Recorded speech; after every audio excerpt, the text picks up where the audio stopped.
Okay, hello. This is a game of Pipedream for the Gauntlet Facilitator Training Camp, Shambling Mound. And Pipedream, and I'll just read out the details of Pipedream. Pipedream is a sword dream role-playing game adapted from Cthulhu Dark of detectives, problem-solving, and rule mysteries in a fantastic world, or a farcical drug comedy. You may play it as both. Warning, drug use is likely. Hopefully no one's put that down as a line of veil. No, good. So you'll play members of an exclusive smoking club, the Lodge of Wise Fellows, in the quiet halfling country of Irisfield. And as Wise Fellows, you are occasionally called upon to solve mysteries, which is definitely going to happen in this game. And community troubleshooters. Fortunately, you have a supply of magical elder weed, which provides cosmic insights when smoked. Unfortunately, you also irascible scoundrels who do not belong anywhere near a crime scene, and if you imbibe too much of the weed, you may forget the troubles of the world and become lost in your own smoke permanently. So before we start, I should say we're using two sets of safety tools. We have lines and veils, which are on the play aid sheet. And I see that people have already started filling that in, so very good. And then we'll also use the X card, which you can either put into the chat on the left or just where's the camera? Just on the screen. So I see we have a few lines, which is good. And available. We are set for originally 4 hours, but that seems quite long. So unless people say otherwise, I'll probably aim more for 3 hours with a couple of breaks, hopefully roughly every hour or so. So 2 breaks. And the other thing we need to work out before we start is what sort of tone people want. I see there's a line on graphic gore, harm to animals, and things like that. So the two options are we can either go quite sort of dark, Cthulhu sort of style of things, or we can go for more sort of detective, I guess, or even to the point of a sort of stoner comedy kind of thing, or somewhere in between. Do people have any thoughts on that? My leaning would be certainly towards the bad detectives side of things. I think that's what certainly appeals to me. Yeah, almost like Monty Python-esque bad comedy, just bumbling. Yeah, I think that sounds good too. All right, good. So we'll go for that side of things. I think that will work quite well. That was when I read the rules. That was my first thought. So I think it'll work well here. Okay. So we'll quickly go through your characters. Just say a little bit about yourself. Anything notable about you, and then we'll start. Robert, would you like to start? Sure. Yeah. So my name's Robert. I use he/him pronouns.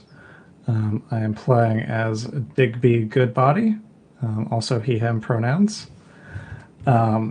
Digby is from the marsh flower small folk culture. His flaws are he's a compulsive gambler, covetous, and he talks loudly during playhouse performances. And he also has a whole thing with sunk cost fallacies. His previous work, he's a tunnel digger, a smuggler, and a ne'er-do-well. He became a Wire Fellow through mistaken identity and nepotism. I'm thinking that maybe he was somebody thought that he was one of his relatives, and he's not, but he just kind of went along with it. And the items that he has are a step ladder, which allows him to step or stand up to 7 feet in height, and sausages, because why not? Maybe he smuggles sausages, who knows? Sausages seem like a very good thing for a halfling to be carrying around. Lowell? Sorry?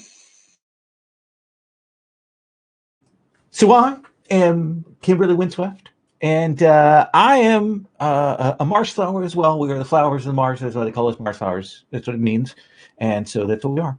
Unlike the rough patches that goes into things, but they still have beautiful flowers on them. That's what we got. So anyway, I've been a farmer. I've been a barber. Now there are these positions, jobs particularly suited me. I'm a far thinker and think ahead of things. And so people tend to not like that when they're being cut with a hot razor. Anyway, so people have said that much like my good friend Digby, I also don't know when to give up on things. Once you start with something, and once you've tried, you've got to keep going with it. My plans may be a little overcomplicated, and I maybe eat with my mouth open. If you've ever been around people like that, you will know that makes it louder. Anyway, I had to bribe some people to get into the lodge because they have access to the best pipeweed, and so that is why I did this. I have a special talent that I picked up over the course of time as a farmer is that I can talk to corn of all kinds. So that's an important thing. Some people don't believe me that I can talk to corn, but that is in fact a thing that happens. So just be aware of that. I have this elf razor named Nefarial. It apparently used to be a dagger, but then it became cut down, broke to a razor. It is sharper than it probably needs to be.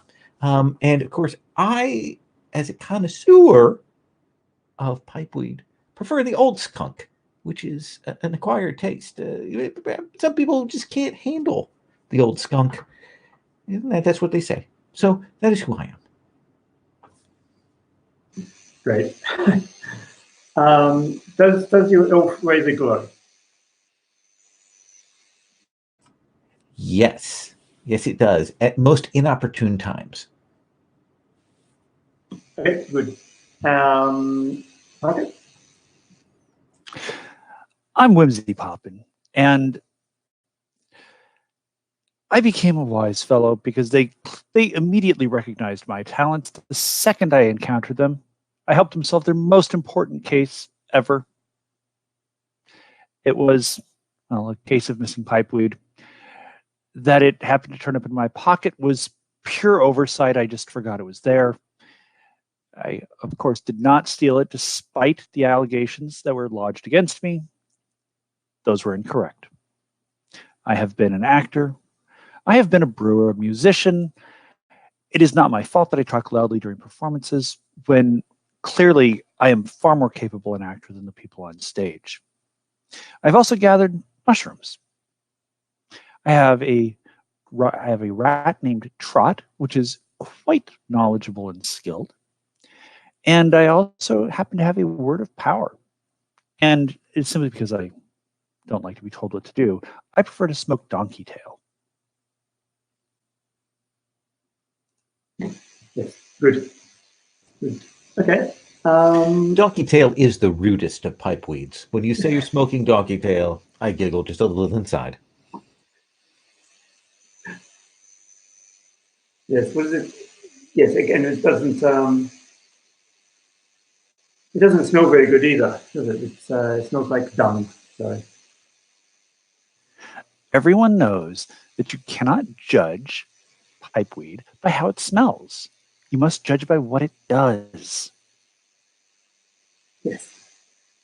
Yes. Makes you stubborn. Is that right? Stubborn. Yes. Okay. Okay. So we'll start working on the Lodge of the Wise Fellows, which is basically like a little club room attached to the storefront that sells pipeweed. It's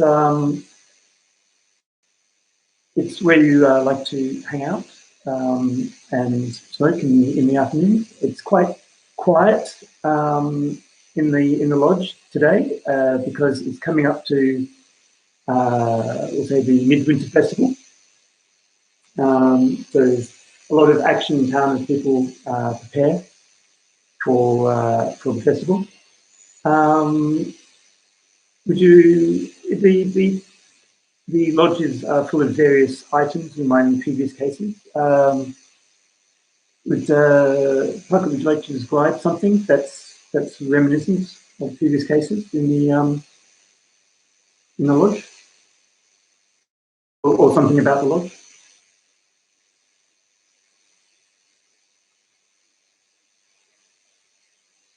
Yeah, your microphone's off if you're talking.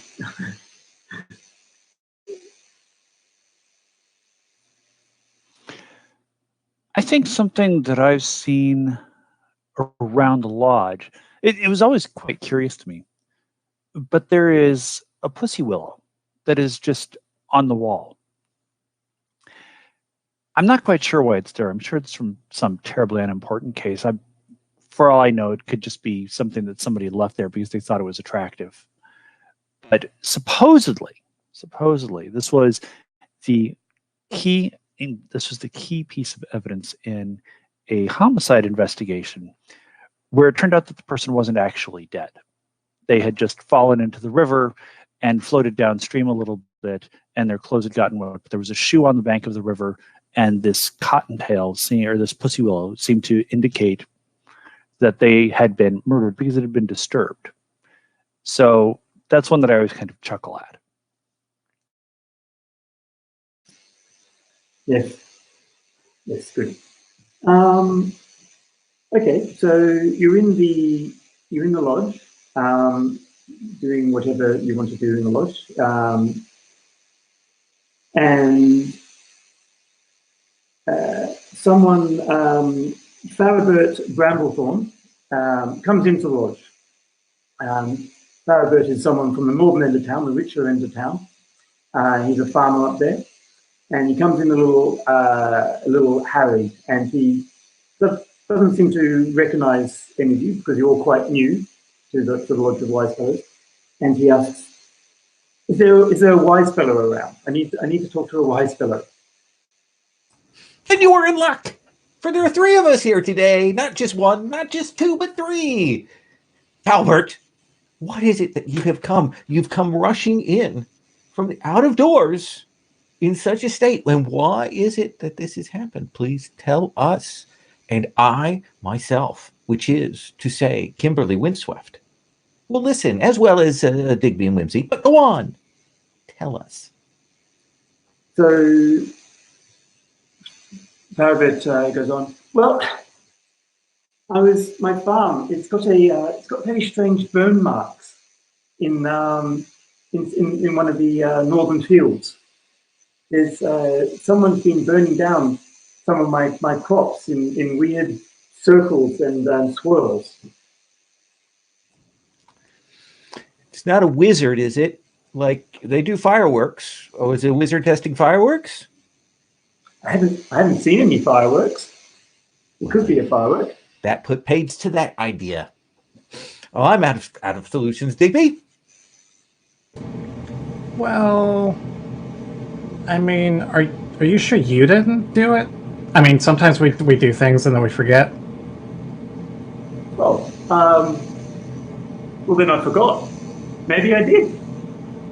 Ah, it's a mystery. But I don't remember. So it hasn't stopped being a mystery. It remains a mystery. So it still is in our wheelhouse. Have there been dragons nearby? I haven't looked up into the sky, but I have seen like things flying overhead in the distance. Things, you say? Well, wings. Flying wings. That leaving shadows as they cross my fields while I was tilling, or more likely telling my tenant holders to till. When you say flying wings, Do you mean birds? Birds have wings. So do dragons. Fair enough. There is a qualitative difference between the two, but we can probably assess that when we reach your household, which we should hit if we leave now. I believe we'll get there about the noon hour, if I'm correct. But that's lunchtime. It is. I look hungrily at Felbert. Oh, yes, of course. I can put on a nice spread for all of you to make up for the fact that you will have had to walk the entire time from second breakfast all the way to lunchtime to get the few miles to my homestead. Will there be cheeses? Obviously, since I am a cheese farmer, in addition to my crops. Oh, There'll be cheeses and breads, and well, there won't be any corn because that's largely burnt down. But there'll be everything that my house has to offer, and brandy, obviously. well, let us gather our tools, our kit, as we will amply supply ourselves and prepare to head out on this journey. Digby, are you bringing that ladder again? Of course. I bring the ladder everywhere. I know, that's why I ask, and each time my heart is disappointed. But yes, bring the ladder by all means. Well, we were just talking about wings up. We might need to climb up there. I like what you're thinking. Climb up into the sky. Okay. Make a big show of gathering my things together, as if this is a very official business that we are setting out on. Getting my little satchel, probably picking up some of the magazines that are there, putting them in my bag as if that's something important, and gathering myself. I'm ready. Whimsy. Come along, Trot. And I grab a pack. Okay. You grab any provisions to keep you going for the 2 hours of the walk? Apples. Something simple. Just, a small keg of mead, a loaf of bread, a wheel of cheese, some fruits. There's probably a leg of something around here. Did I mention the mead? Obviously. Yes, you mentioned the mead. Oh no, this is just for myself. I mean, this is a 2-hour walk after all. Yes, exactly. So you walk north through the town along North Lane next to the river. The people, hobbits scurrying about, and you have to walk all the way past the northern end of the town, past the hall, to a couple of farms that are on the northern edge, quite large. This is good land, but it is on the edge of the marshes, and that's where the wild things live, in the marshes. And you come along to the private Bramblethorn's farm, and he immediately invites you in because he is famished.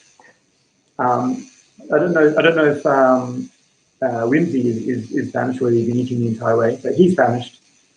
So he calls you immediately in for lunch. I'm famished. What was that, sorry? It's lunchtime. Of course I'm famished. This was just to tide me over for the walk.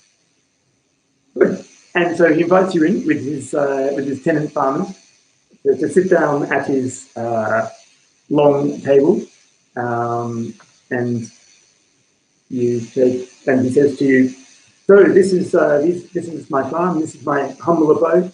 I'm sorry, there's only 5 courses for lunch today. We've been very busy this morning dealing with these strange circles and wondering what was going on. So please sit down. Breads, various cheeses. There's some brandy for afterwards, and out comes the first course. So it's and here is Farabert, the farmer, and various his family and various tenant farmers for his land. The first course is a sort of a mousse-bouche of fruit in a sort of syrup.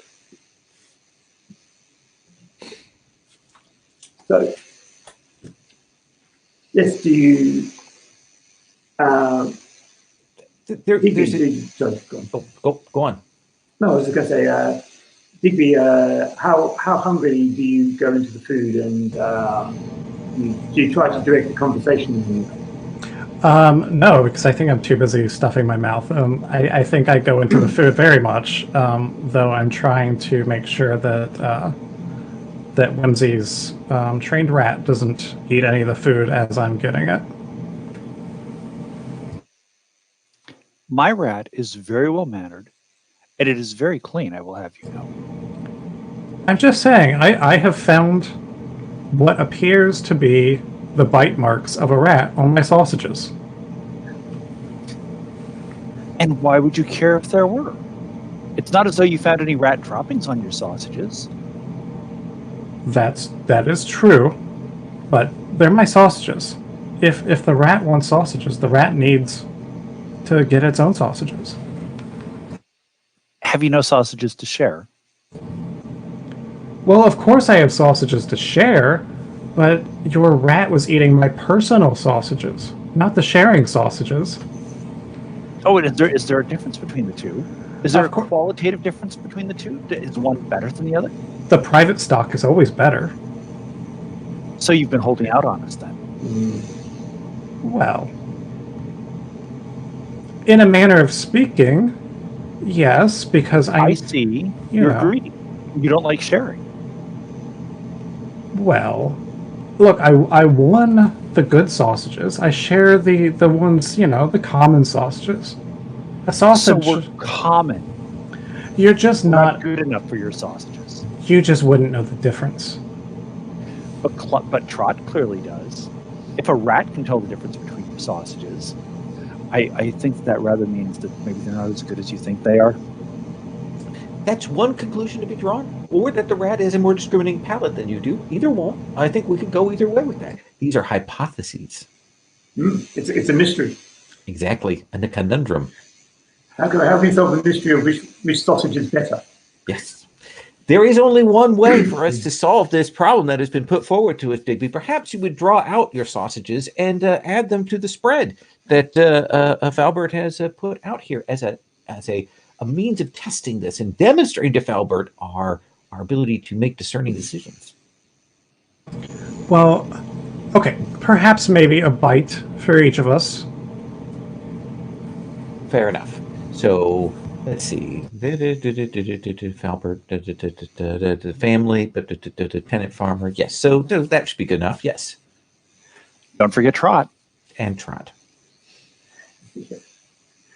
So yes, a couple of Falbert thinks it's a great idea to add a seventh course to the meal because it was a bit light.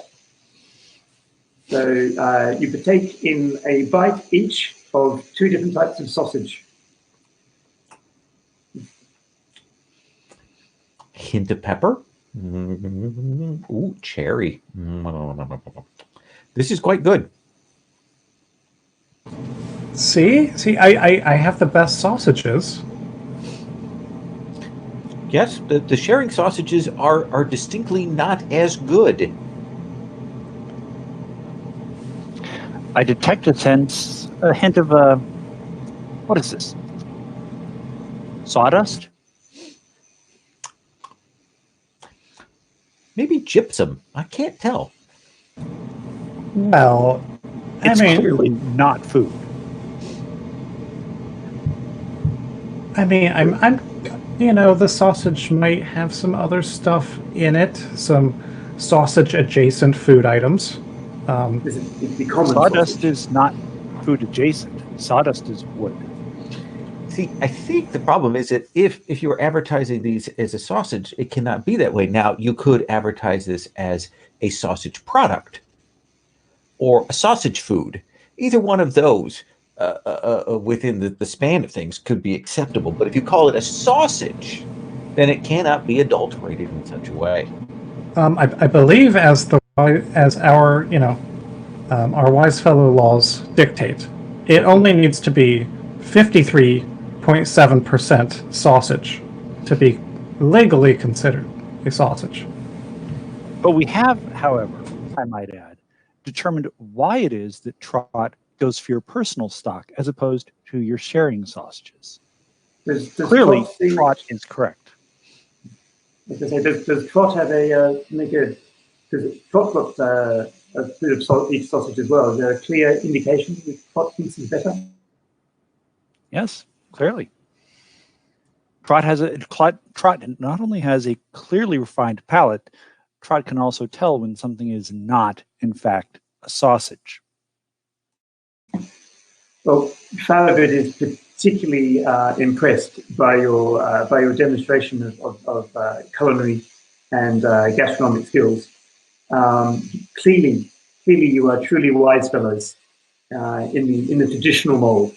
And he says, "I'm now very confident that you can solve the mystery of the circles in my crops." Lowell, your microphone's off. Yes, absolutely, we will.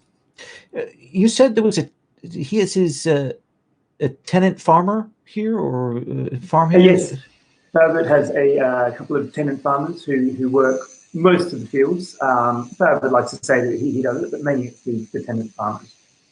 Well, I will very casually and subtly want to make sure I get their names, and very casually and subtly ask them about, so, how much do you enjoy burning things? Just a query, just curious. Well, there's Hildebrand Rumblebelly. She says that she doesn't even like burnt toast. So why would she burn her cornfield? To be first today. Whereas Thierry Noakes, he says he does like burnt toast. He thinks it's the charcoal settles his stomach. Not that he burnt anything, of course. Of course not. It's going to be him. I'll tell you right now, just for future reference, it's going to be him. Okay. I go back to eating.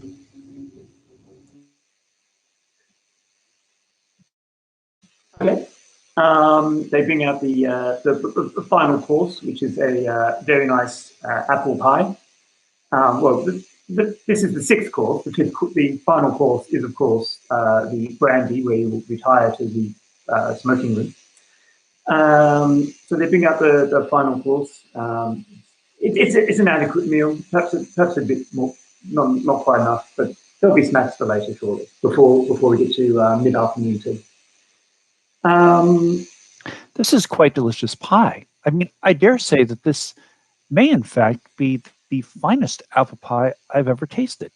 Although there's something that is it perhaps the cinnamon? It's aggravating my allergies. Mirza. Are you trying to? Yes, I'm trying to use my word of power. Well, to do what? Well, it compels a guilty party to confess. If a guilty party is present, they'll confess. Compel a guilty party to confess. Yes. Okay. So, would you like to roll an action as you very subtly weave a word of power into this conversation? There's normally a bit more to it than that, so you may have to try and get a bit of extra words in there. How do you disguise the right, as it were? So I detect cinnamon and what spice is that?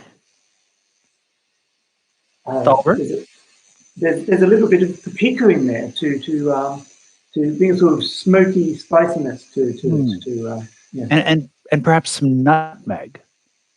Some nutmeg, yes. Yes, I believe there might well be some nutmeg in there. Yes, to bring it out. That's very good detection of the spices. Okay. Why? Yeah. Okay.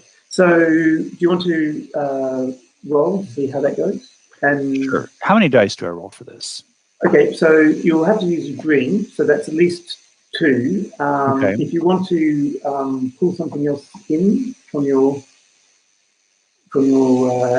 sheet to help you, you can now use a third dice.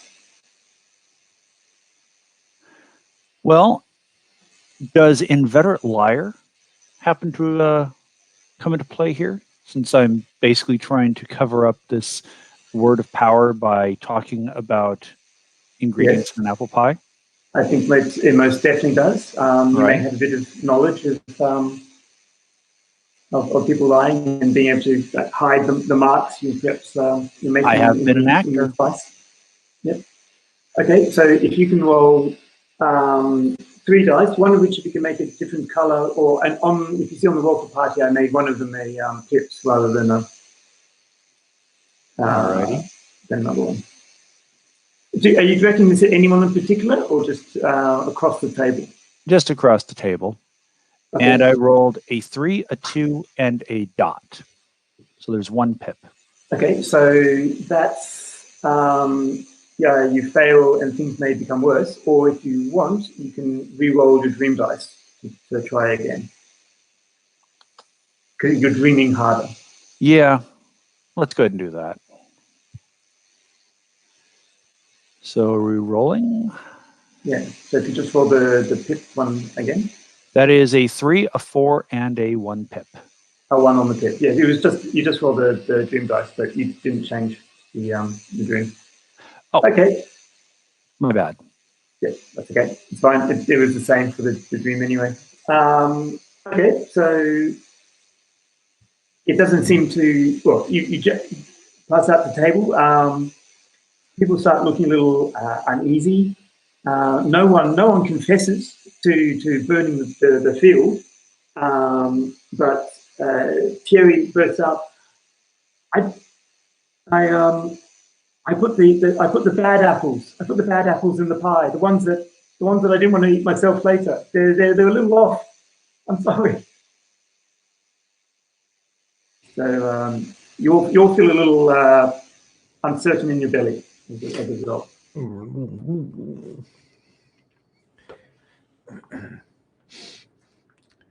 Well played, Whimsy. Well played. I would like to point out that Trot did not eat the apple pie. We should listen to my rat more often. Perhaps I should share my sausages with your rat. It does seem quite smart.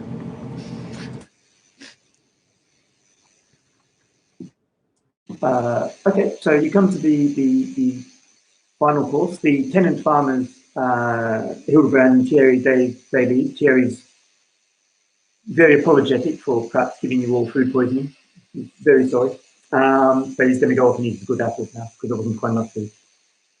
So you sit down to discuss further the case and have your brandy. There's a knock at the door. Okay, and in comes Tassilo Skyreacher. Tassilo is another farmer from next door. He's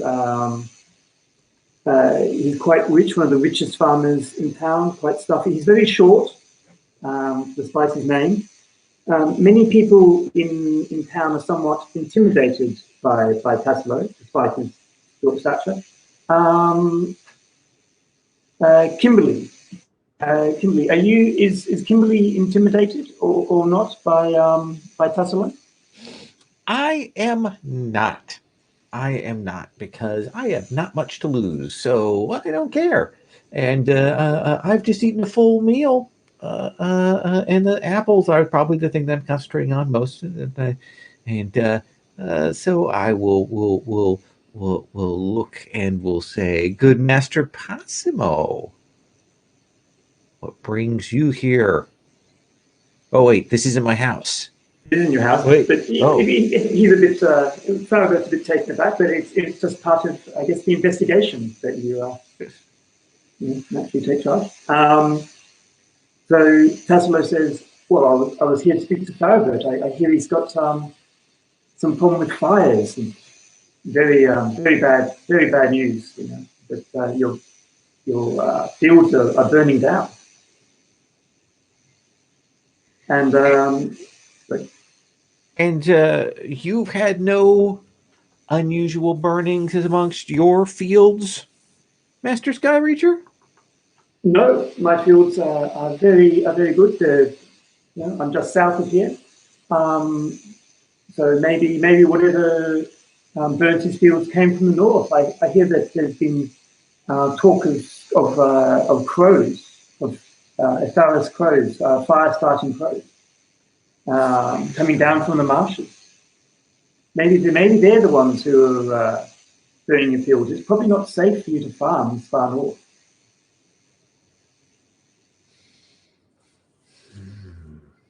Does anyone react to this news? Farragut seems quite taken aback by the news. I narrow my eyes and stare at him.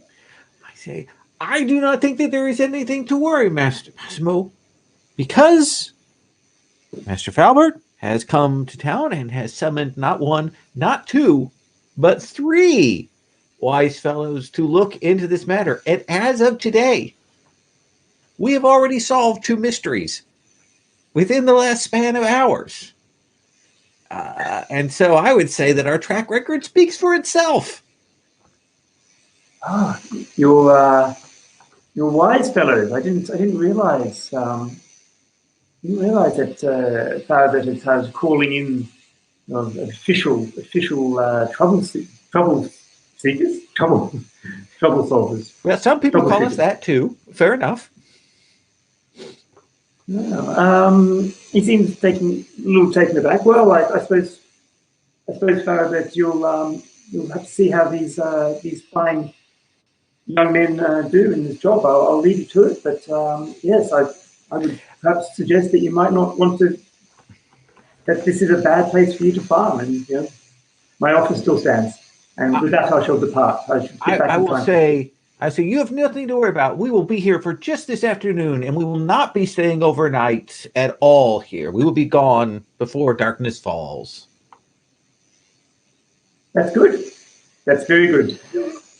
And then I will take my leave then, and head back to the farm in time for afternoon tea. It's been at least 2 hours since lunch. Master Falbert. Yes, sir. Master Falbert, how good a weaver is your wife? Can she weave? Yes, she can. Hildebrand is an excellent weaver, and yes, this is what we need. This is what we need. All right. So we do wish to go and look at the burnt crops and have maybe a chat with the grounds, as it were. But I would like your wife to gather up whatever spare sheafs or grains or the stalksy bits of corn that remain, the unused bits that might otherwise be burnt or so on. And I would like her to weave them together to create what might be called a hunter's blind out of these things, so that if we needed to stake out the cornfield, we would have a disguise. We would appear as unto the corn itself. Okay. Yep. I will get my goodly wife to work on that immediately. That is exact time that she needs to begin working on it. So yes, you are correct.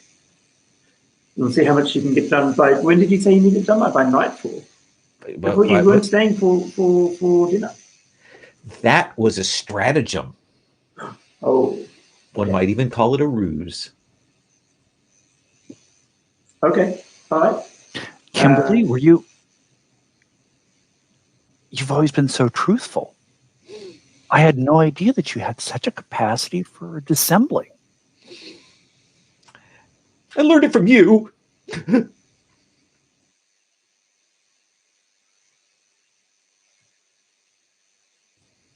Shall we be off to examine the field? I think that sounds. I mean, yes, we should go see it. Then Should we, though? It's almost time for second lunch. Yes, no, after mid-afternoon tea, yes. It's almost time to eat again. You've only got a few minutes.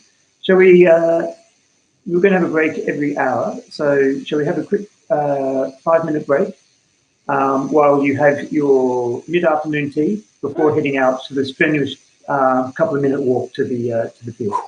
absolutely. That sounds like a plan. Okay, so back in 5 minutes and then we'll Okay. take a look at the field.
Are you in the section of Australia that's getting the smoke from the wildfires, or are you in a different part?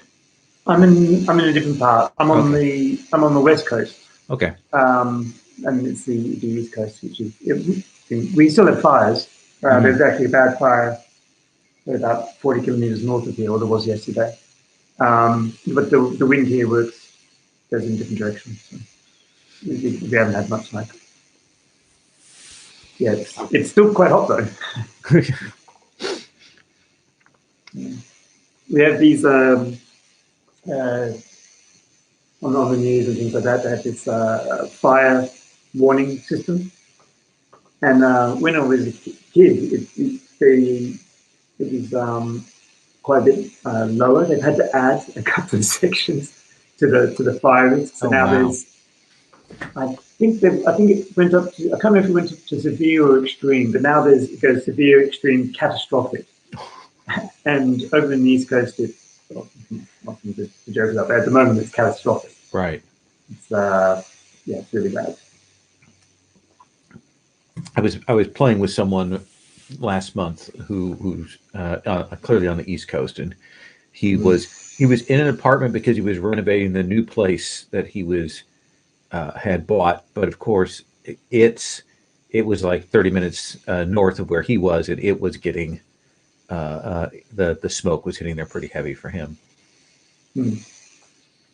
Yeah, I can't imagine it's very good. I lived in Kuala Lumpur for a bit, where they often get a lot of smoke from burning forest fires or jungle fires, essentially. So in Sumatra, in Indonesia, the wind blows it across the straits into Malaysia, and it's really not much fun when you can smell it and it gets in the back of your throat. And you go outside for like 5 minutes and your skin feels dirty, and if you wash it, the black comes off. It's really not very pleasant at all. I don't feel, I'm sorry for the people who have to deal with it in both Southeast Asia and now in Sydney World. Yeah. Been happening a couple of years.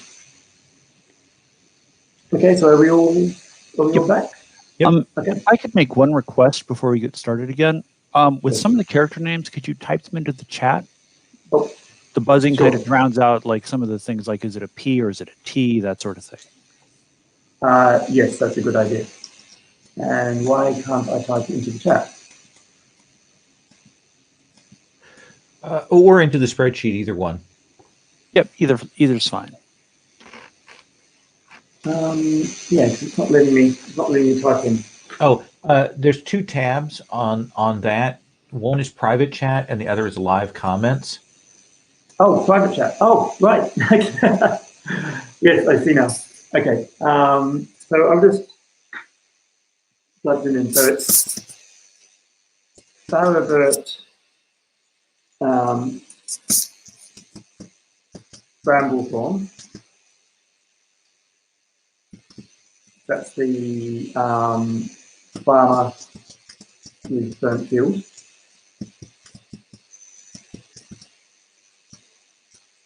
And then it was Tassilo Skyreacher is the rich farmer, rich neighbour. And then who else? There was Hildebrand and Thierry with the tenant farmer.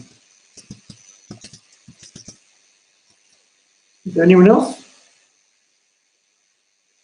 I think that's the people we've come across so far. Okay, and I'll type any others in as we go. Okay, so you finish your mid-afternoon tea. It's quite a nice high tea, little sort of pyramid tray of various little biscuits and small cakes and wafers of various things with a cup of tea. Quite a nice spread. A bit fancy. So not the sort of thing you find in the southern part of town. And so it's now a little after mid-afternoon. And so you wanted to see the field. Yes. Okay, so you head out a couple of hundred meters up to the north field on the edge of the marshes. You can see a falling down fence in the distance as the land sinks a little bit. And you come to the field. It's a bit hard to see from when you're standing in it, but it's a large burnt circle in the field with various sort of weird curly bits coming off to the sides. It's a cornfield, by the way. I say, Digby, now you have the opportunity to prove your worth. I say to you, unstrap that ladder, place it in the field and stand upon it and see if you can discern any pattern to these burn marks. I thought you would never ask. And yeah, I pull out my ladder and climb right up.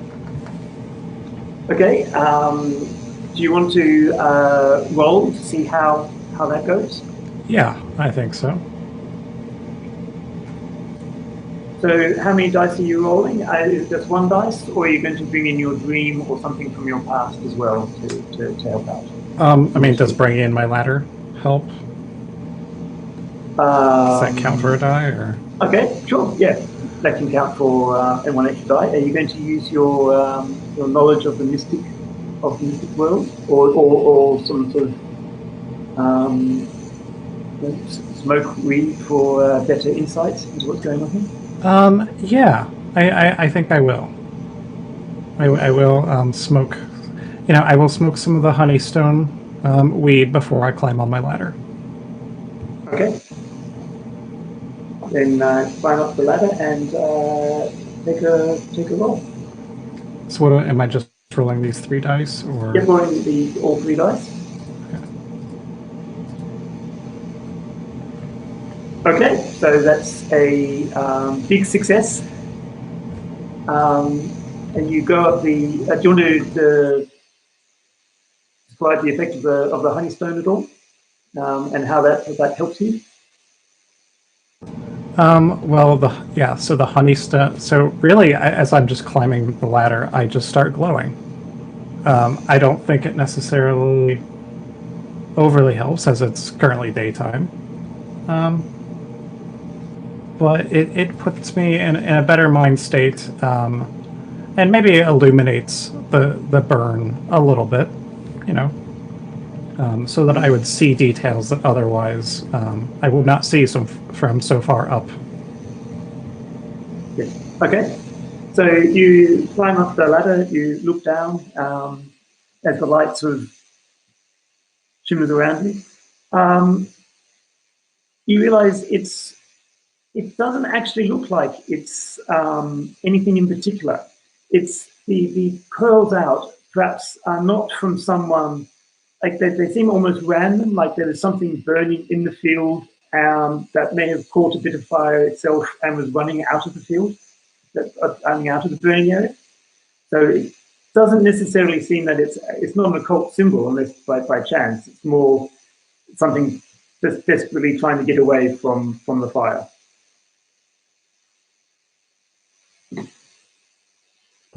Yeah, from up here, I can very clearly tell something was trying to escape the fire. It does not look. It doesn't look like there's anything arcane afoot from my high perch way up here. How is the weather up there? Well, it is a bit windy. Looks like we might have some clouds rolling in. But, like I said, I can confirm I see no arcane tomfoolery afoot. And I'm almost up here as if I were a wizard on my tower. That is how high up I am right now. Both figuratively and literally. I'm concerned for your safety, and I think that you should come down from there as quickly as possible before you get lightheaded from the altitude change and pass out. True. Yes. I mean, I do always say don't climb the ladder and stay there too long, lest you fall. So I agree. That's very good wisdom. Wise words. Very wise Yes, words. Yes, absolutely. Yes. See, I'll climb down. Farabert, you didn't have anyone prisoner out here tied up, so it wasn't like someone was escaping from the flames. It was that sort of escape, but I just want to check and make sure there was no one out here with no. Someone is that I had someone tied up and was burning them in my top shield, and that they escaped. Never. Okay, all right. So that Never would I do such a thing. Is disproven. Now, Hypothesis ruled out. yes, This is the scientific method at work. it is. We are in an enlightened age, and with that in mind, I will speak to the corn. Okay. You'll need to. I think you need to do a dream roll for that to see how deeply you can commune with the corn. Yes. Is that just one die for that? Well, at least 2 die, and then if you want to bring in something else to see how well you go. Let me see. You have to include the dream die.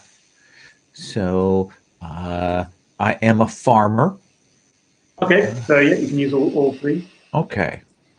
So, I am familiar with this sort of thing. Let us see how this does. I'm going to reroll these selected. Look at that. Oh, excellent. And no one's gotten the dream as a higher dice either yet. So. Okay, so what do you want to ask the corn? Corn. Hello, corn. Yes. The voice is the sound of wind listening to the corn. Some of your brethren were set alight last night. Yes, they were. Yes. Passed on to the great popping. Yes. Was it a person? Or was it a wizard? Or was it something that flew in? What lit your brethren on fire? We corn. We can't see. We have no eyes, so we can't see. But we have ears, so we can hear. Exactly. I should have been talking to potatoes. Go on. Yes, they have the eyes. Yes. So we could hear two creatures coming through the corn last night. As they walked through from the west, and they came into this circle, and they lit a fire, and then they ran away very quickly. Thank you, Brother Corn. Welcome. I turn to them and I say, I believe that the suggestion of flaming crows may not be accurate. And that, in fact, the threat did not come from the north, where lies the swamp and the wild beast. But in fact, it came from the west. And the corn has told me that 2 figures came in last night, set the fire, and then ran back the way they came. So I believe that we are probably dealing with something that can use fire. I should point out that crows can actually use fire. Yes, but yes, crows can also steal knives and stab you too. But this is relatively the 2 figures west. They didn't come from the north. Well, I'm putting the crows aside for the moment. Kimberly, Yes, I have a suggestion. Please. As we all know, Mhm. as we have seen demonstrated earlier today, rats have extraordinary perceptions. Perhaps Trot can be of assistance in this matter. And precisely how will that happen? Well, we've already seen Trot's sense of taste manifest, but you have yet to see Trot's sense of smell. Trot could track them. It would be a marvel unlike any I've ever seen to have a bloodhound rat. So I look forward to witnessing this miracle. Please go on. All right. So we start off with one die, and I'm assuming that because I'm using my rat, I can use a second die. Yes. And then can I automatically roll the dream die, or yes? You have to explain how it. Can you explain how you use your dream to make use of the dice, and your understanding of the hidden world feed into what you're doing? Well, you can roll it. I think it might be time to smoke a little bit of pipe weed. Okay. Which, with any luck, will relax me enough to make me more receptive to what I see Trot, to the signals I see Trot sending. Fair enough? Okay. Yep. And you'll become stubborn in your search for them. Oh, when am I not? Yes. Exactly. That is a 2 and a 1 and a 6 on the dark die. Okay, so a 6 on the dream die. That means your dream actually goes up, doesn't it? Yep. So that means you now dream 3. Which also means that when you use it, you get magic can't compel you when you're smoking weed. So at the moment, magic can't compel you. Okay, so you stubborn. So describe how your stubbornness and your connection. Well, I'll tell you what you find first. That'll be probably be better. Okay, so trots off to find to follow the trail.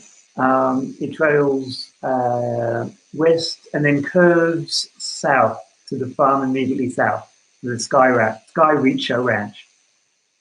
But then the trail is lost as you head into the field of cabbage that matches up to the abuts the Rumblebelly Ranch, Bramblethorn Ranch. Sorry. Outstanding work, Trot. Please. You do snap find on the cabbage. Yes, snap on the cabbage. Yes, you do find there a feather, a large black feather, just slightly singed in among the cabbages, which you've just stamped on. So, we've reached the Sky Reacher Ranch.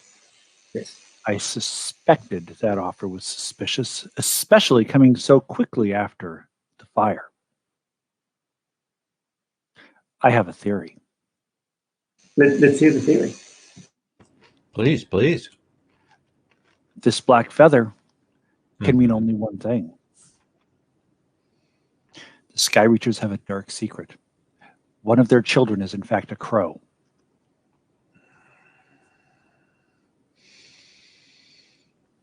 I don't know how. I don't know what feat of witchery would have allowed this. Perhaps it's some sort of halfling crow hybrid. Perhaps a wizard did it. Perhaps it's a curse. I think that your suggestions are wildly fanciful and well outside the realm of possibility. It seems to me, given what you've said, that it must be a werecrow that they have amongst their family. As always, your logic is flawless. I don't know how I missed such a thing. Digby, what do you think? I wish only that Trot could talk, for it seems to me that Trot is perhaps the wisest of all of us. But in this moment, I would say that perhaps the werecrow could be possible. But perhaps they're just flying on top of the crows. Perhaps the crow is just transport. So they have absurdly large crows. And they're crow riders? Yes. I mean, crows are about half in size. This is interesting. I like where this is going. I think regardless of which of our theories are correct, it is obvious that we must stake out the location as I suggested earlier. Then we will come to the bottom of this. And we know that, excuse me, oh, the apple is coming up.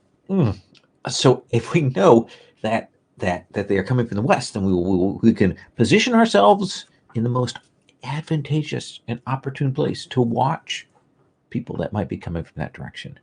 What think you?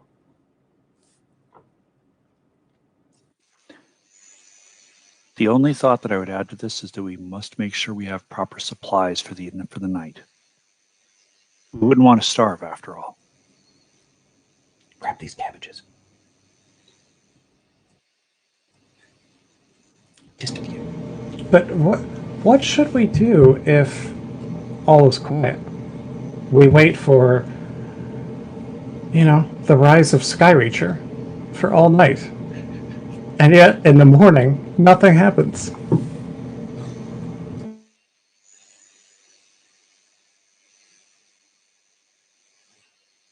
If that is the case, then in the morning the halflings will awaken, and we will do as we do. It is, we will take shifts throughout the night so that none of us are put at too much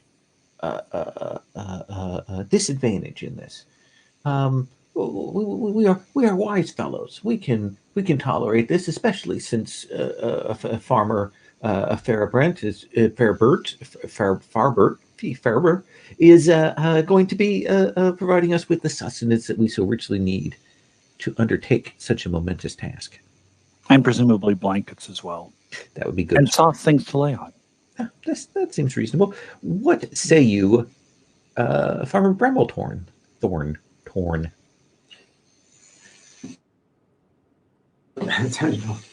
Yes, I can provide you with all those things to be blind, and a good book of poetry for you to pass the evening as well. Now, let's walk back to your farm, and I must ask you this: is it within the realm of possibility that your neighbor, Skyreacher, is doing this maliciously? I've never got along with Skyreacher or his children. They're not good. They've been wanting to take over my fields for many a year. Okay. But I've always turned them down, and they've always been very good. They've always accepted my refusal. But he obviously thinks that he deserves a bigger farm. And as you three look about the same age as his son Norbert, you've probably met him around at various points. Have you? Have you met his son Norbert Skyreacher? I think that Norbert Skyreacher is handsy with his hands, and I think that I know him, and I expect that as well. Whimsy is familiar with him. Entirely too familiar. Yes, we have laid our hands across his cheek in a good old-fashioned slap many a time. Needed to be kept into line a bit. Yes. Yes, and Digby, has Digby ever come across Norbert before? I think Digby has probably come across other people coming across Norbert. He's never had any personal, relations, but, I've definitely seen him getting a talking to from my compatriots. Okay. So, what's the Farabit asks? So what's the plan? We take some cabbages, and then we head back for late afternoon supper before dinner, and then head out. Is that the plan, Whimsy, or what are we doing? You have the nub of it exactly. Okay. Then that is what we will do. Oh, so you bundle up a whole load of cabbages, apart from the ones that you've obviously already stomped on, and head back for an early supper after your afternoon's exertions. Okay, so you walk back. There's Hildebrand has almost finished the blind. It's a bit small at the moment. I mean, she's probably you could fit one of you into it, maybe two if you're very close. It almost certainly couldn't fit three of you into it, though. But she seems very proud of it. She asks if this is going to be enough. It's all she could do, but now it's time to cook supper. Oh, if you need to cook supper, then yes, it is fine. This should be sufficient for our needs. Okay. Now, I think we should also, once we get out there, see if we can't rig up an elaborate and humorous trap of some kind.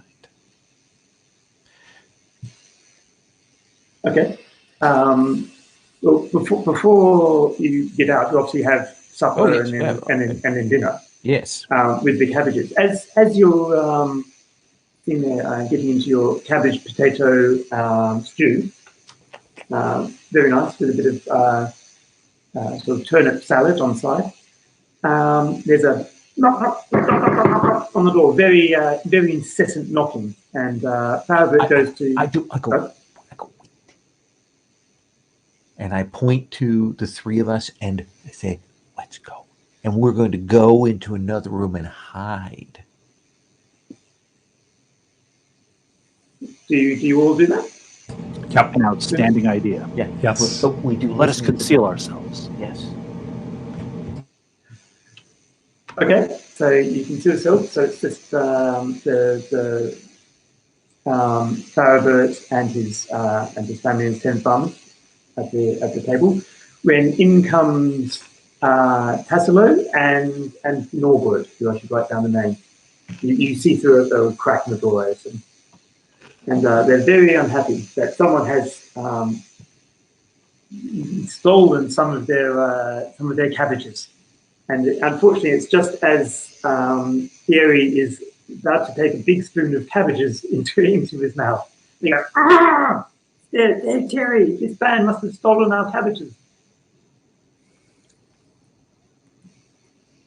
Lindsay, do you or anyone else react at this point? It's getting heated in there. I stifle a snicker.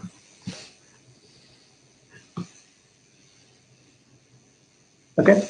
We remain quiet. We'll weather the storm here. Okay, so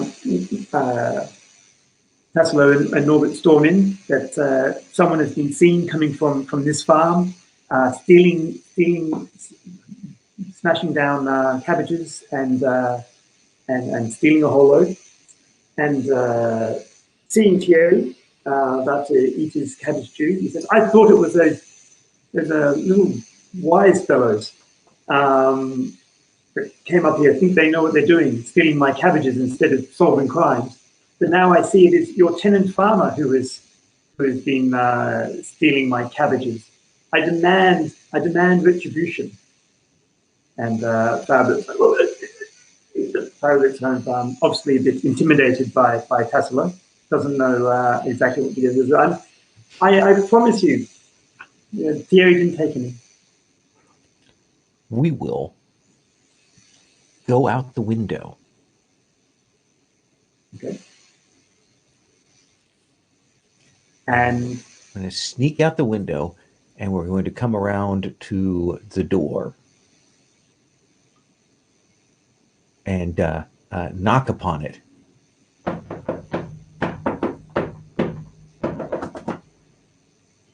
Okay.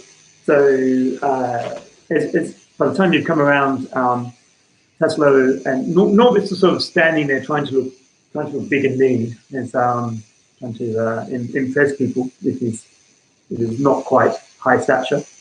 As Tassilo is just sort of screaming and going, a bright turnip red to match the turnip sides, radish red to match the radish sides, and maybe he'll go purple later, like if he keeps going like turnips. As you knock on the door, and he turns around and goes, you're still here. What are you doing here? We Have you came solved back it? because, well, no. He was making stew for us. We brought cabbages for him. And then we were going to take off, head back to town. You're heading back to town. Yes. That calms him down a bit. Yes, good. Who burnt the fields? Was it the crows?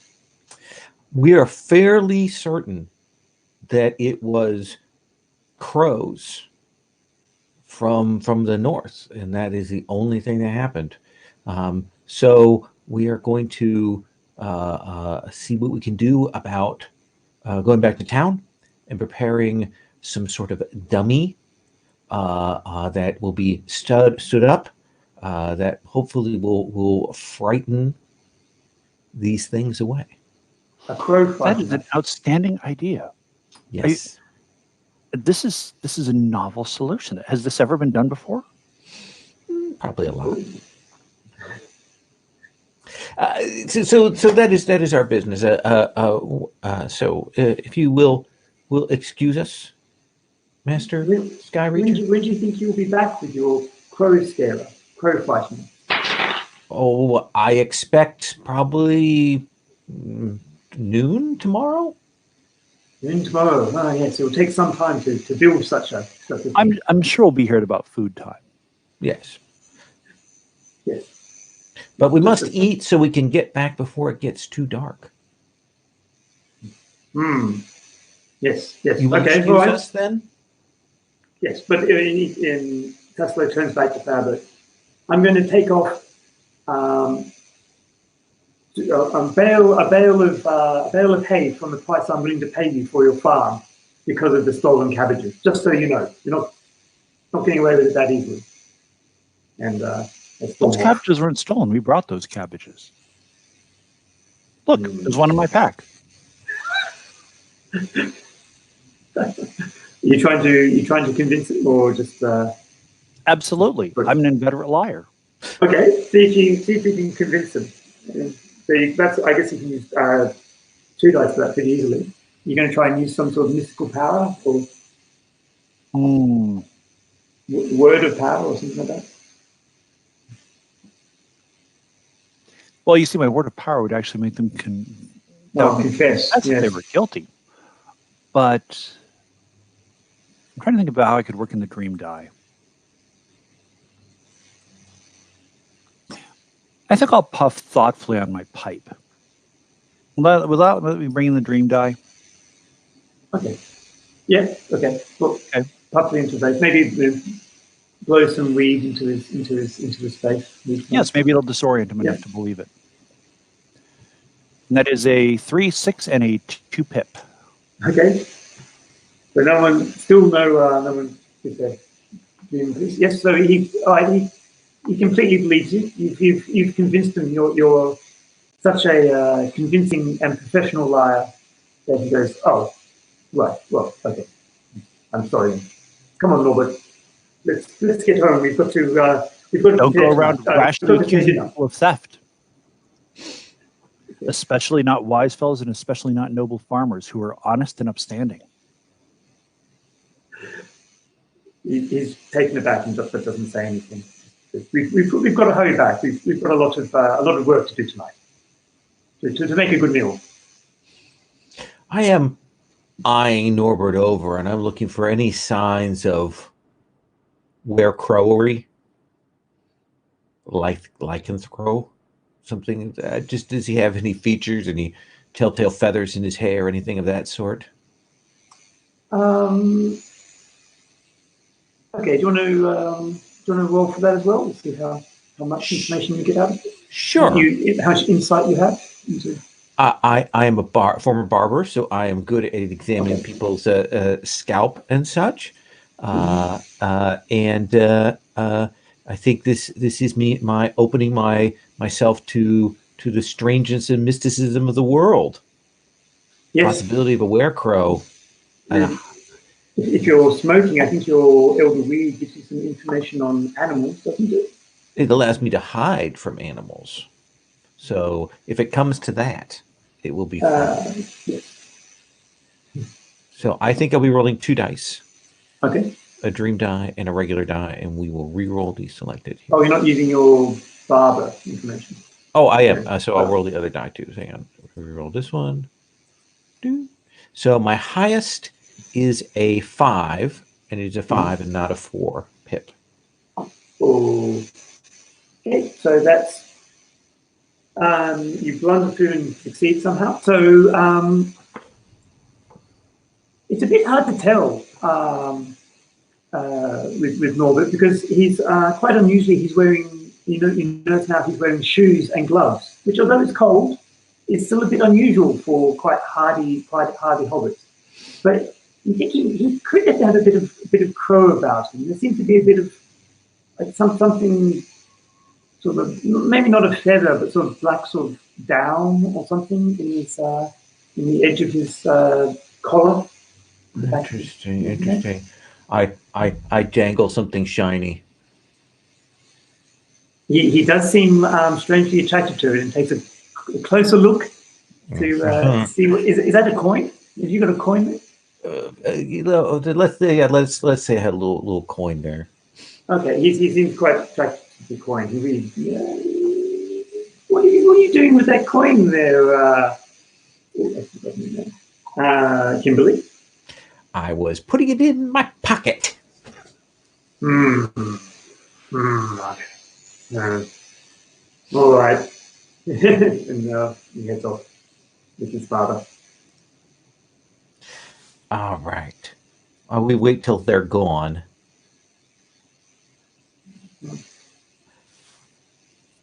Okay. So they head off back to the Skyreach Ranch. Our apologies, Farmer Bramblethorn, for that scene, but that gave us good information. And I think now we are even more certain that Skyreacher is involved. Yeah, they are acting very suspiciously, but thanks for not getting Carrie in trouble. You can all have extra helpings of my cabbage stew. For your cabbage stew. Yes. We will chow down. Okay. Are you going to make plans for the evening, or is it you're all quite set with the original plan? I like the original plan. I'm proud to be part of it. Whimsy and Digby? Yeah, I'm good with the original plan. The only thing that I want to make sure we do is develop that trap. And it should probably involve Digby's ladder, because we might need to suppress them from the air. That's interesting. My question would be, we'd have to do it in such a way that the ladder is not visible.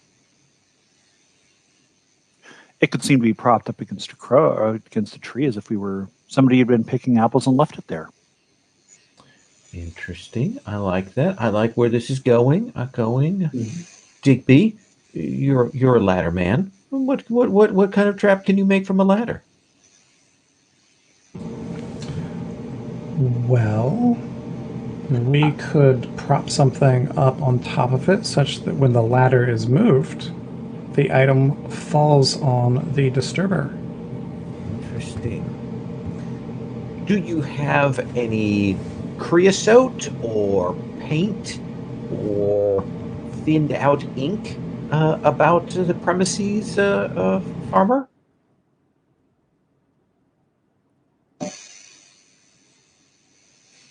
Something to like make things stick together. Yeah, something that were it applied to a person who tripped the trap, they would be anointed and marked.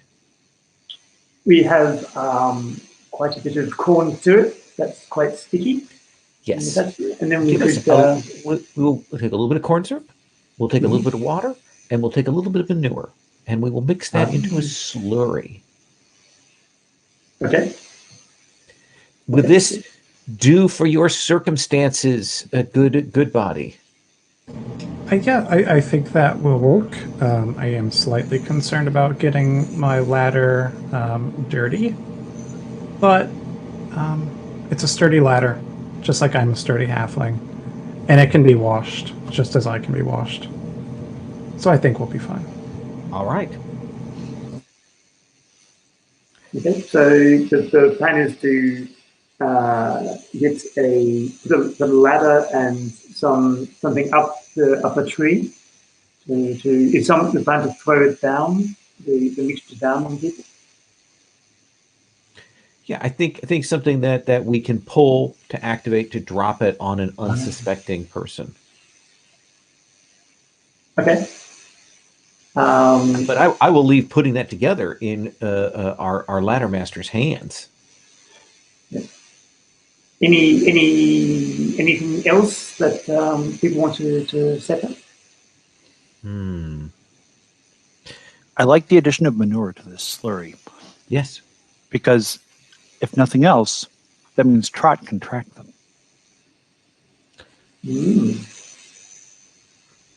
I'm liking this. Yeah, I'm happy to be with this. We will get ourselves set. I look forward to the revelations. Okay. So that's supper. So you go and start planning around your just one trap, and then before dinner. So now you can go forward to dinner time, which is a nice roast potato, large roast potato, and roast cauliflower is the main course, with obviously a few starters and desserts after that as well. Is there anything else you wish to discuss or do, or should we just jump forward? We get blankets, pillows, soft things, the stand, and we head out in the blind, and we agree on the shifts, and we set ourselves for a stakeout. How are we supposed to hide the lights from our pipes? We will be low in the corn. Truly, you lived up to the name, wise fellow. I did. Also, you could pull a blanket over yourself too. There's also that if you want to do that. Down some corn or something.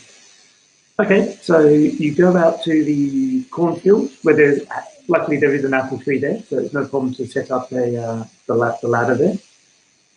You set up the blind. Do all of you try to get under the blind?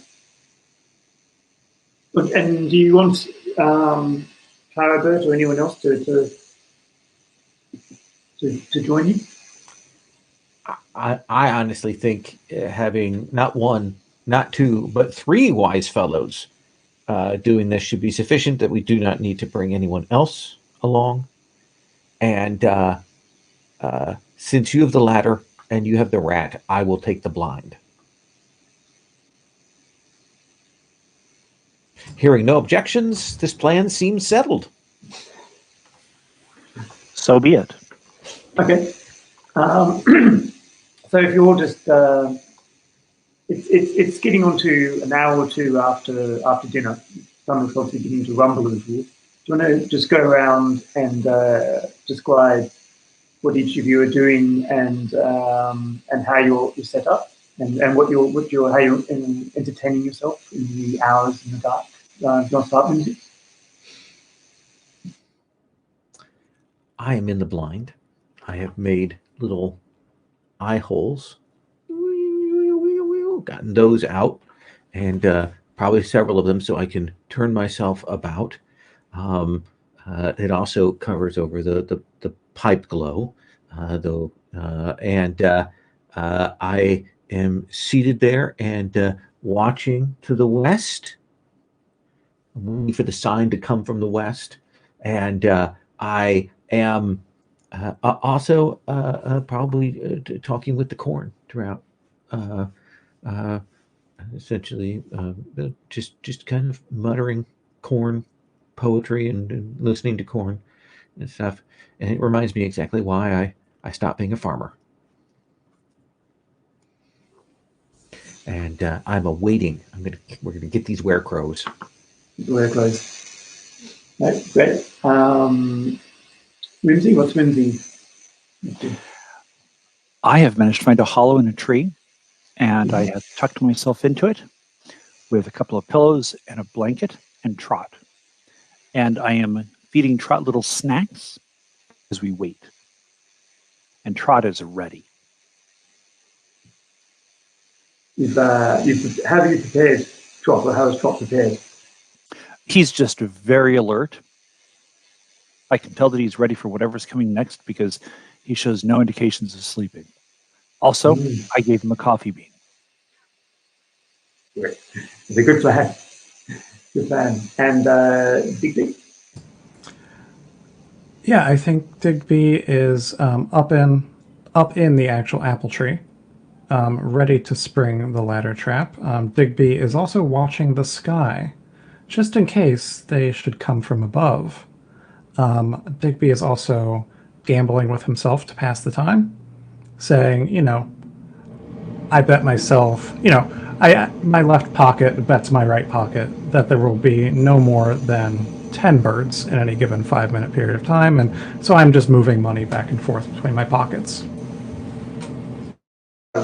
Do you win? I think the right pocket is winning more than the left pocket, yeah. Okay, so as it gets a bit past, as it sort of the late night snack time, bedtime snacks, when good halflings are normally tucking themselves into bed on this cold night, you start hearing a rustling in the distance, and Digby, up the tree, you can see that something is coming through the field from the west towards your tree, just as you expected. And a bit hard to see in the light, but it does seem to be black and possibly feathered, possibly two as well. But not flying, coming through the crop. Yeah, I'll remain there,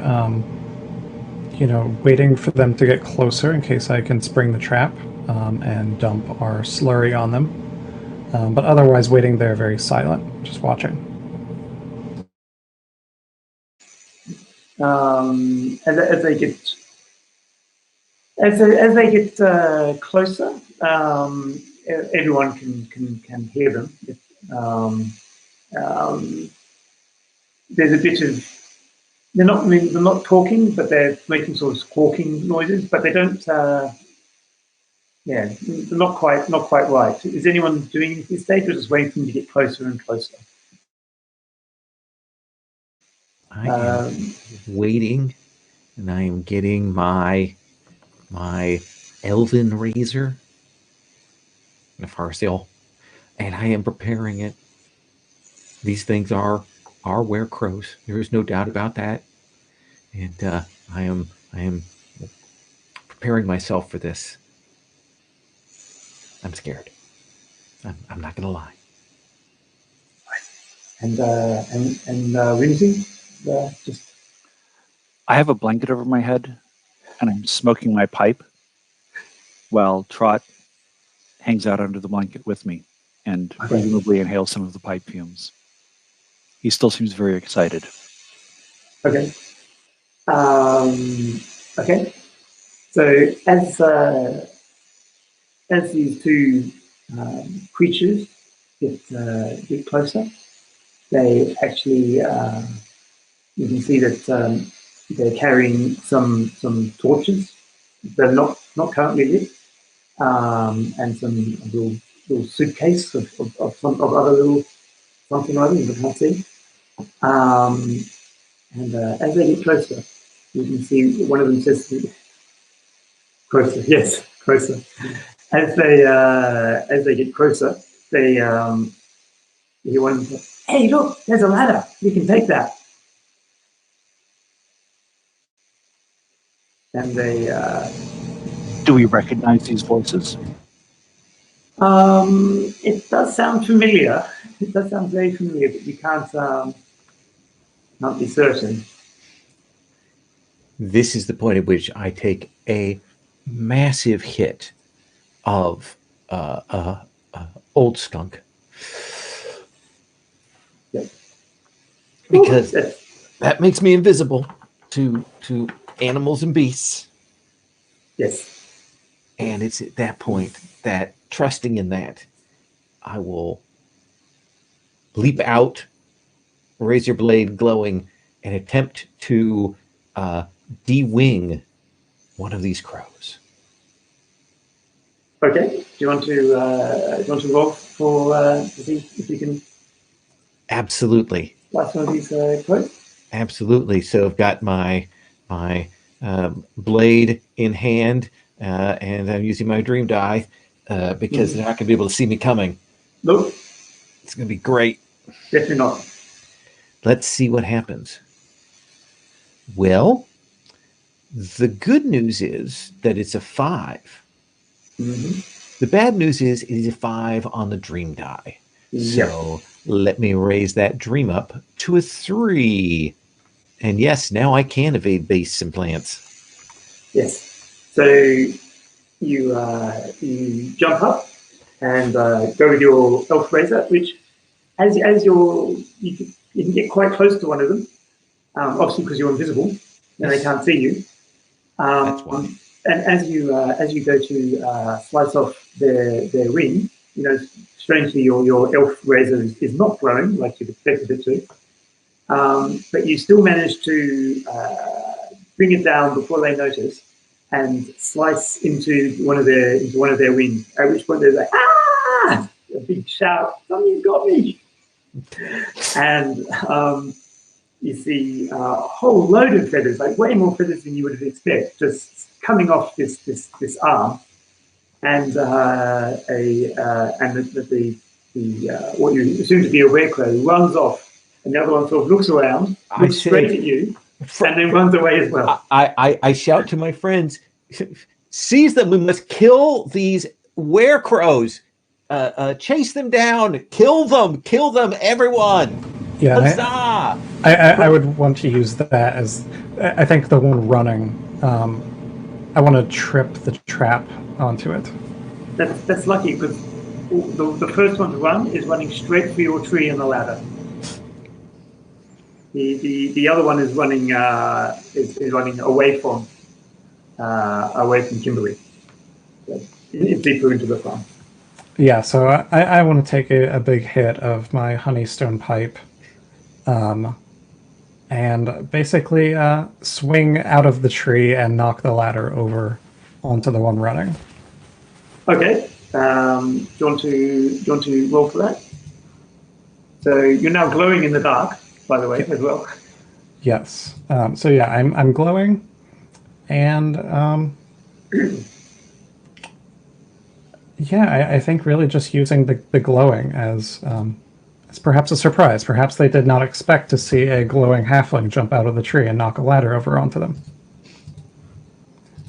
So am I rolling all 3 dice, or just? Yeah, actually, we say you're using the step ladder too. Yeah. Okay. Oh, and your dream goes up as well.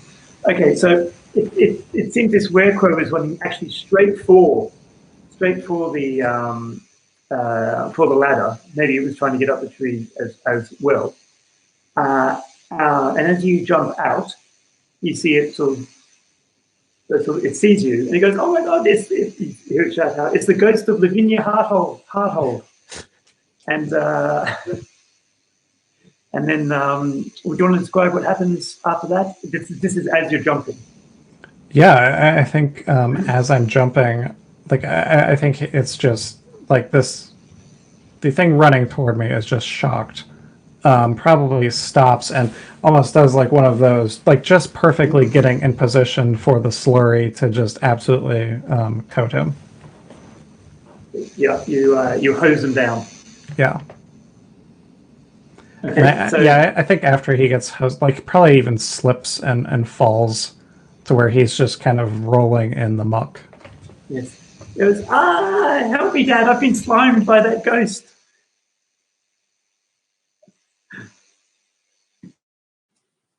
The So, werecrow has a father? Apparently, Whimsy is now you can hear this screaming and shouting, and I've been slimed by a ghost. Is And you said Whimsy? one of the werecrows ran farther into the farm, correct? Yes. Trot. Follow that one. Don't let it get away. If necessary, bite it. Okay. I'll take a So this- big old hit of Pipedream of my pipe, and I will run toward the werecrow that has tripped the trap. Okay. And well, it's sort of that werecrow is sort of sloshing around in the manure and corn syrup, so it's not getting very far. Is there anything in particular you want to do to it? Get up to it? I just start yelling my word of power at it over and over and over. With the goal to make it confess. Yes, I mean obviously it's a werecrow. I heard it scream, "Dad, I've been slimed," so we know it can speak. We know it has a family. I want to learn more about this werecrow family structure, and I also want to know why the werecrows are attacking this farm. In that order. Okay. I will Okay. also be getting a rope of some kind while this is going on. Yes. Okay. So do you want to roll to see if you can compel this werecrow to confess his guilt? That is 5, 5, and 1 pip. Okay, so you blunder through and succeed. Do you want to describe how you do this as it starts blurting out a whole list of crimes? I mean, this is going to take a bit of time before it gets up to trying to burn down the forest. You know, it describes how it pulled Jenny's hair at school, how it stole someone's apple. This has obviously been a very naughty werecrow through the years. As it goes through, is confess only the serious crimes.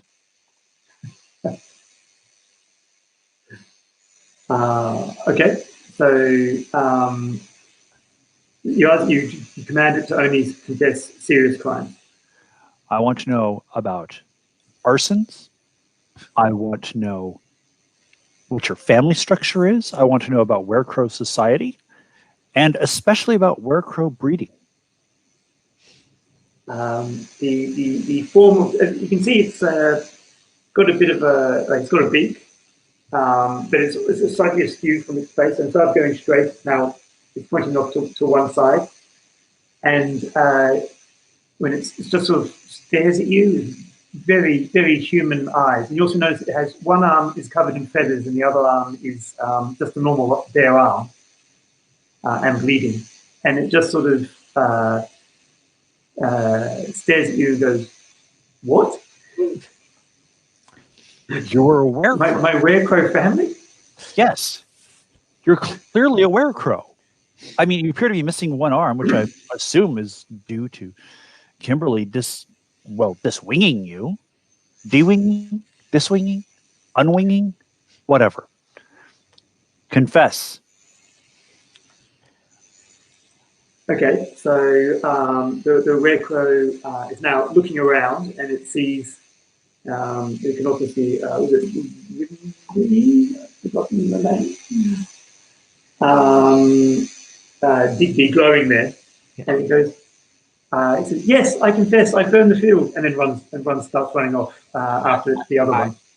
I want to try, and since I know that this thing will try and escape, I wish to try and tie this thing's legs together so that it cannot run away in its manure-covered form away from us while it is being hit with this word of power. Can you help me with that, Digby? Of course.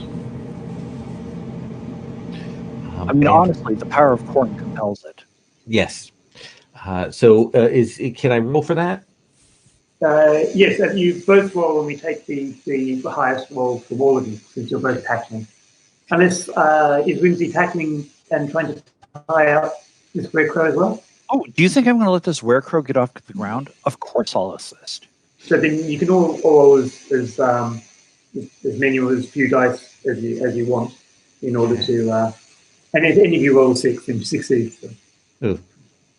So my highest is a 3. Okay. I got a 5 as my highest. Yes. Okay.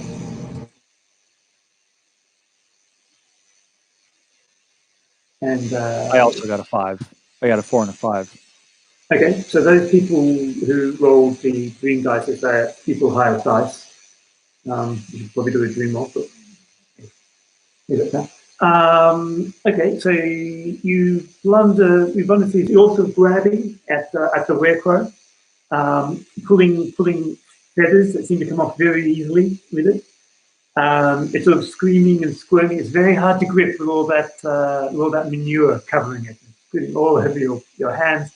But pretty soon you have what you think is all of the crow between you, and you just see this sort of naked dwarf creature as it's born from the feathers, running off into the corn. But in your hands, you seem to have between you a complete crow in various pieces. This is most unusual.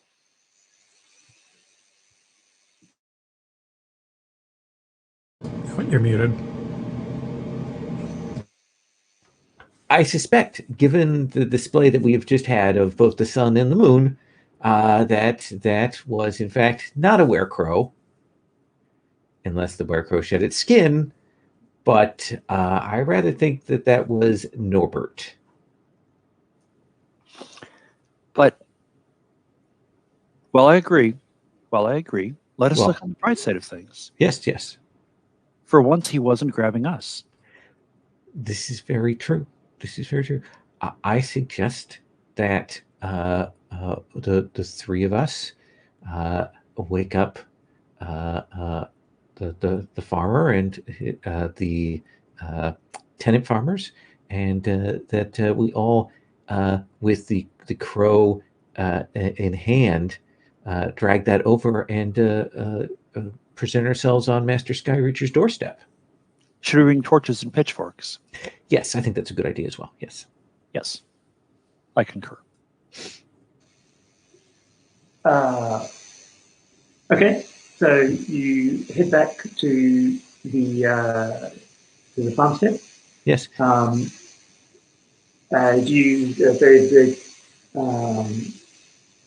They bring out some snacks and provisions for you because of your long wait, and they're more than happy to all march off to the Skyreacher ranch.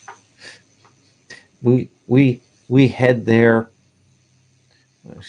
They will perhaps attempt to lie, but one of them has been wounded, and that will prove our case. Okay. And let us not forget my trusty rat. And your Trot has been following us, so Trot will lead us to them. Let's hope it is valuable.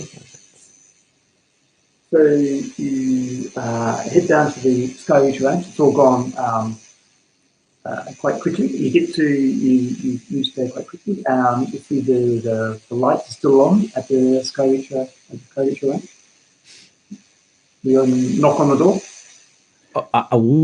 When we say knock, We knock with some force with the butt ends of torches, as if to say, we know that you are in there.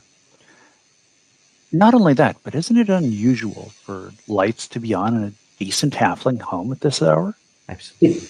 It is indeed unusual. Quite correct. So the doors open, and it's Norbert's sister, so Teslo's daughter, who opens the door, and she goes, yes.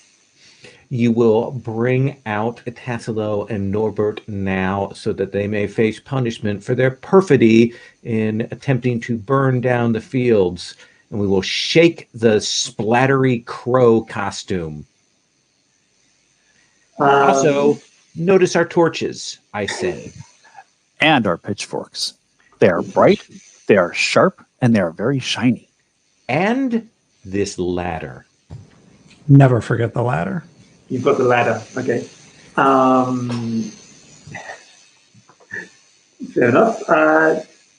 She goes, but they're not here. They went working in the north end of the cabbage field because it was dug up this afternoon. So they went to do some work on that earlier. I believe, as an inveterate liar myself, I can tell that she is lying. Is this something that you would like me to roll for? Well, what do you think she's lying about? Oh, I believe that they're there. Oh, you believe they're there? Okay. Yes, because I mean, obviously they weren't in the cabbage fields. We came through the cabbage fields. There was no one there. And one of them is naked. Yes. They have to covered go in back to a house. Yes. And maybe bleeding. Yes. Okay. So, would you like me to roll for that? Sure. Why not? All righty. There's 1 plus the per. I think I'm just going to go ahead and take a big old hit of pipeweed while I'm at it. Yes. No reason not to. That is 443. Okay. Is that enough to make her confess, or do I need to use my word of power? Well, you're going to blunder through. So you realize that you don't think she is lying, or at least she doesn't think she's lying. But you do notice that her eyes sort of flick over to the barn. That the barn door is slightly ajar. I say, well, then perhaps we will draw their attention by lighting this barn on fire. And we will stomp our way there.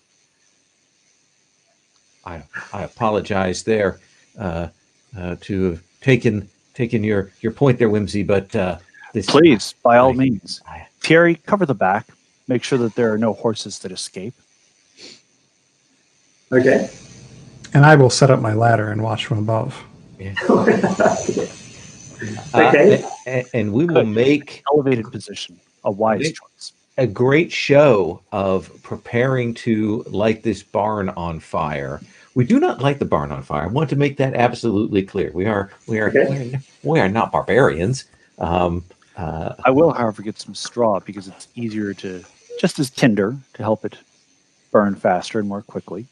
Mm-hmm. Yes, I am doubling down on this plan. So we are going for this. Yes.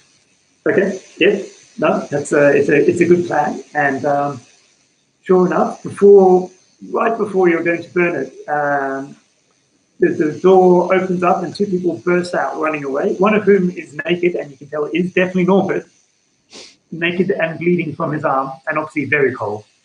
Very cold. And the other is a werecrow. Is it a werecrow or Tassilo in a were costume? Well, maybe it might be a costume. Depending how stoned you are at the moment. I will shout at Norbert. We have clothes on and can keep this up all night. Perhaps you wish to surrender yourself. We have biscuits. Ooh. and the werecrow? All I need is one of them. I leave dealing with the werecrow to Digby and Whimsy. Okay. Digby certainly has the advantage, the height advantage, Oh, the high ground. And also, Yes. Trot comes out of the barn as well. I figured Trot was still following them and just like Yes. running along afterward. Yeah, I think here on Skyreacher Ranch, having the high ground, I will actually just go ahead and leap into action atop my ladder and just throw one of these sawdust sausages, trying to hit Norbert and knock him out. Okay. A wise plan. Yes. Well, one of the common sausages. Obviously. Yes. Yeah. And That one's good. Whimsy, that leaves. Are you doing something with Norbert or something with the werecrow? Well, since we've already identified Norbert, I'm going to chase the werecrow and again screaming my word of power into the night. Okay. Cool. All right. So, where are we going? Over here. So, why don't you all roll in turn to see how this goes for you? One person sort of tackling, one person using rope power, one person throwing common sausages at Norbert. Yeah, so I rolled a 2, 5, and 5 with my sausage throwing. Okay. Lowell, do you want to roll next, or do you want me to go ahead and roll? You're muted. This is me, essentially. I've got some biscuits. Norbert, come here. We've got a blanket for you. This is my goal here.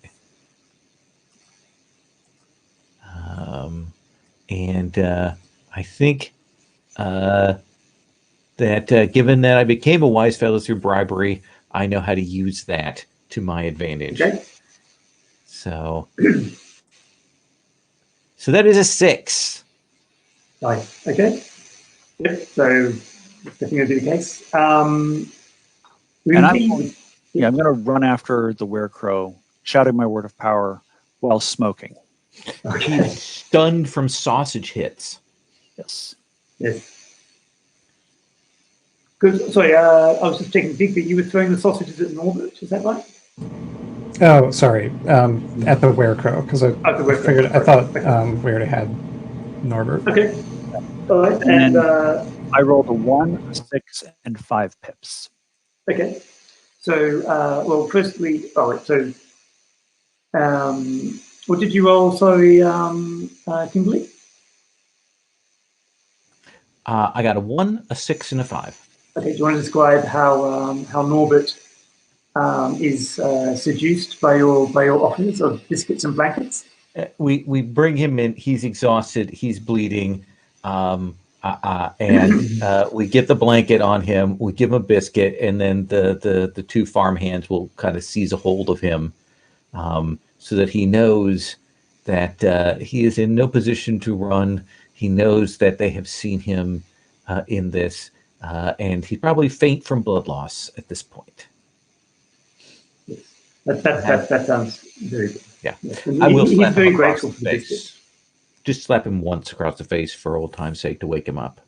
He is definitely suitably chastised and pliant, as long as he's got the blanket around him and the biscuits in his belly. He definitely needed that food. Perfect.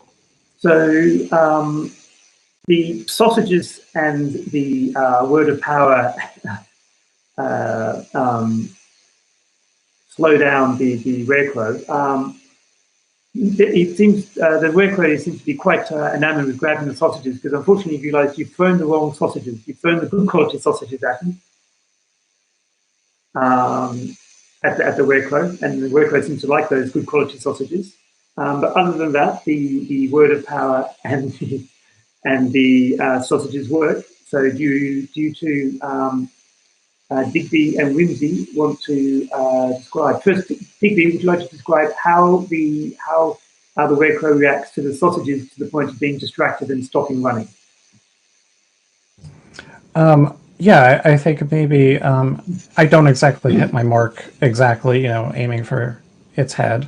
But I think the pure aroma of these amazing sausages, he can smell them as they're landing about him, and it's enough to make him pause and think for just a moment to stop running and to turn to investigate the sausages. Yes, and Rimsey, once the werecrow has stopped to investigate the sausages, you want to describe how you successfully subdue him with your running up and your words of power. Well, I think the word of power makes him start confessing a litany of things that he has done wrong, and effectively means that he can't really run because he's winded.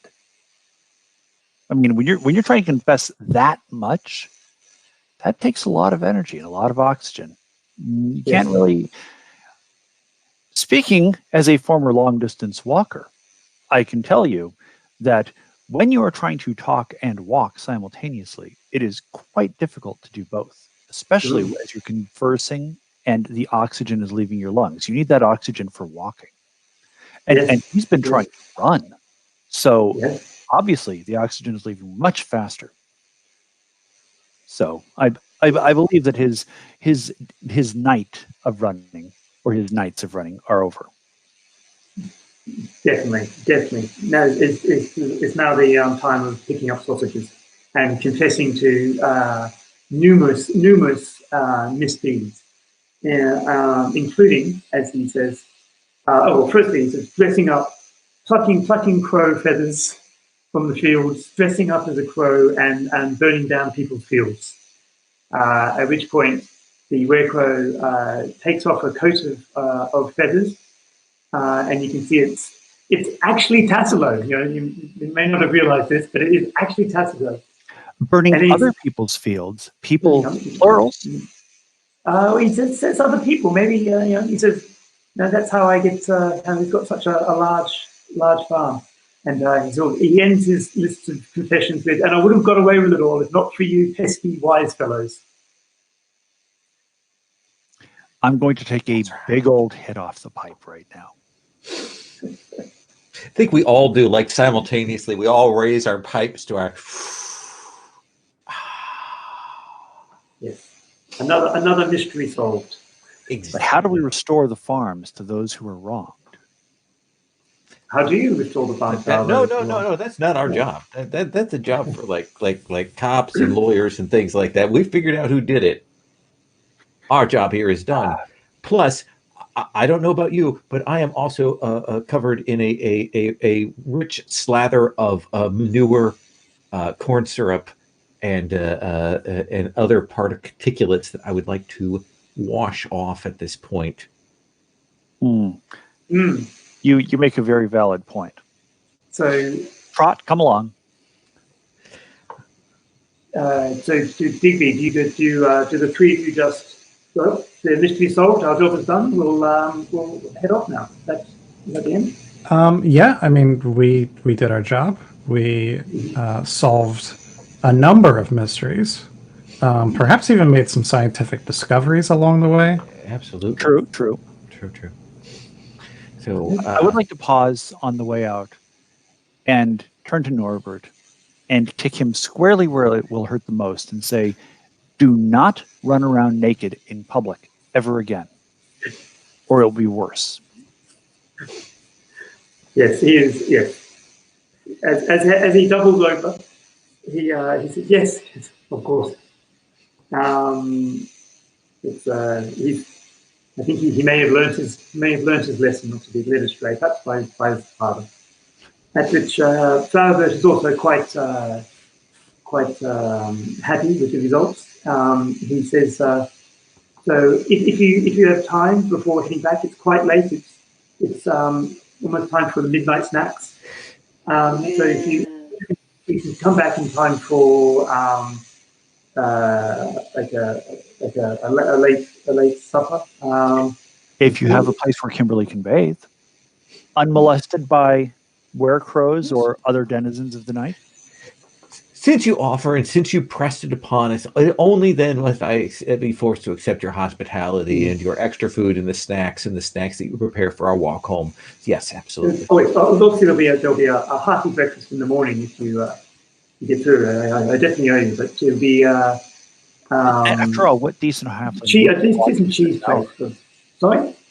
What decent halfling would be walking at this hour? I mean, True. They mentioned breakfast. Yes. It would be rude of us to refuse. I agree. So, back to Flaubert for the cheese plate, and he's only sorry he hasn't got medals to give you for cheese plate and medals for successfully solving this mystery. Okay. We have. We are brilliant, and we have succeeded in the cleanest, most efficient way possible. Yes. Truly, No one can question our judgment nor our methods. True. We are scientists. We are explorers. We are investigators. We are detectives. We are wise fellows. Sorry about your sausage. Yeah, there will be more sausages and more sausage adjacent sausages, sausage products. Fair enough. Food grade sausages.